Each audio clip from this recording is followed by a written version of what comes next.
महापालिकेच्या अधिनियमांची प्रत केवळ इंग्रजीमध्ये प्रकाशित करण्यात आली आहे। मुंबई महापालिकेच्या कायद्यांबाबतचे हे पुस्तक मराठीत प्रकाशित न करण्यात आल्यानं ठाकरेंच्या शिवसेनेनं प्रशासनाला जाब विचारला। मुंबई महापालिकेतल्या नगरसेवकांना कायद्यासंदर्भातल्या या इंग्रजी पुस्तकाचं वाटप करण्यात आल्यानं ठाकरेंच्या शिवसेनेनं तीव्र नाराजी व्यक्त केली आहे। मुंबई महापालिका प्रशासन हे 1988 सालच्या कायद्यानुसार चालतं। मुंबई महापालिकेच्या या कायद्यात लिहिलंय की मराठीत कामकाज झालं पाहिजे, तरीही मुंबई महापालिका प्रशासनाकडून नगरसेवकांना इंग्रजीत प्रकाशित करण्यात आलेलं कायद्याचं पुस्तक देण्यात आलंय। त्यामुळे इंग्रजीत पुस्तक प्रकाशित करणाऱ्यांवर कारवाई झाली पाहिजे अशी मागणी ठाकरेंच्या शिवसेनेचे नगरसेवक सचिन पडवळ यांनी केली आहे।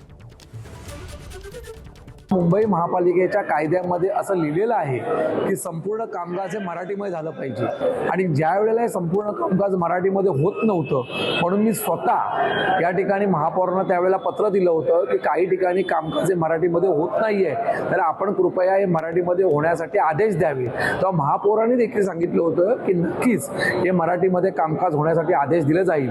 परंतु आज जेव्हा नगरसेवकांना ही पुस्तिका वाटली गेली तेव्हा आम्ही जेव्हा बघितलं तेव्हा पुन्हा एकदा आश्चर्यचकित झालो आहे की इंग्रजीमध्ये ही पुस्तिका संपूर्ण बनवलेली आहे। खरं म्हणजे हा ऍक्ट मराठीमध्ये असणं गरजेचं आहे।